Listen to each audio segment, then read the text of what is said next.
బంగ్లాదేశ్ నుంచి వినిపిస్తున్న ఆర్తనాదాలు సభ్య సమాజాన్ని ఉలిక్కిపడేలా చేస్తున్నాయి. పదవిచ్యుతురాలైన ప్రధాని షేక్ హసీనా ప్రస్తుతం యూనస్ ప్రభుత్వంపై నిప్పులు చెరిగారు. మైనారిటీలో ముఖ్యంగా హిందువులపై జరుగుతున్న దాడులను ఆమె హారిఫిక్ ప్రెసిడెంట్స్ గా అభివర్ణించారు. గత వారం మైమన్ సింగ్ జిల్లాలో ఒక హిందూ వ్యక్తిని మూకదాడి చేసి సజీవ దహనం చేసిన ఘటనను ఆమె గుర్తు చేస్తూ ప్రభుత్వంపై విరుచుకుపడ్డారు. ఆ హింస అక్కడితో ఆగలేదు. కేవలం రోజుల వ్యవధిలోనే మరో హిందూ వ్యక్తిని ఒక గుంపు కొట్టి చంపిన వార్త ఇప్పుడు సంచలనం సృష్టిస్తోంది.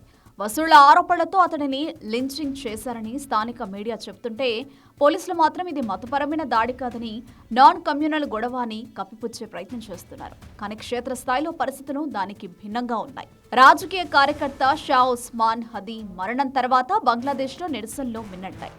రాజకీయ దౌత్య కార్యాలయాలపై దాడులు జరుగుతున్నాయి. ఈ అల్లకల్లోలం మధ్యలో మైనారిటీలు బలిపశులవుతున్నారు. ఒకవైపు యూనస్ ప్రభుత్వం అన్ని సవ్యంగానే ఉన్నాయని ప్రకటిస్తున్నా, షేక్ హసీనా మాత్రం ఇది పక్కా ప్లాన్ ప్రకారం జరుగుతున్న మారణ హోమమని ఆరోపిస్తున్నారు. అంతర్జాతీయ సమాజం కళ్లు తెరవాలని, బంగ్లాదేశ్లో మైనారిటీల ప్రాణాలకు రక్షణ కల్పించాలని ఆమె డిమాండ్ చేస్తున్నారు. ఢాకాలో చెలరేగుతున్న ఈ హింసాకాండ ఎటు దారితీస్తుందోనని యావత్ భారతం ఆందోళనతో గమనిస్తోంది. ఒక మతంపై జరుగుతున్న ఈ దాడులు భవిష్యత్తులో ఎలాంటి పరిణామాలకు దారితీస్తాయో అన్న భయం ఇప్పుడు సర్వత్రా వ్యక్తమవుతోంది.